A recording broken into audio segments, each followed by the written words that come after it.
प्रेमविवाह करणाऱ्या मुलीचा खून करून शिरधडा वेगळं करणाऱ्या मायलेकांना कोर्टाने जन्मठेपची शिक्षा सुनावली आहे।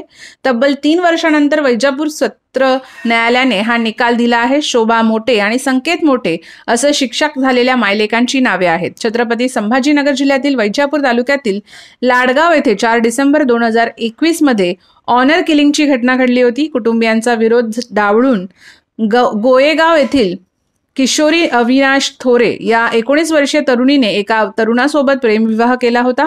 प्रेमविवाहानंतर किशोरी आपल्या पतीसह लाडगाव येथे राहत होती। मुलीने प्रेमविवाह केल्यामुळे आपली समाजात बदनामी झाली असं किशोरीच्या आई आणि भावाला वाटत होतं। याच रागातून आरोपीने लाडगाव गाठलं। आई आणि भाऊ राग विसरून आपल्याला भेटायला आल्याने किशोरीला आनंद झाला। ती चहा ठेवण्यासाठी किचनमध्ये गेली। घरात कुणी नसल्याची संधी साधत आरोपी शोभा आणि संकेत यांनी किशोरीवर कोयत्याने हल्ला चढवला।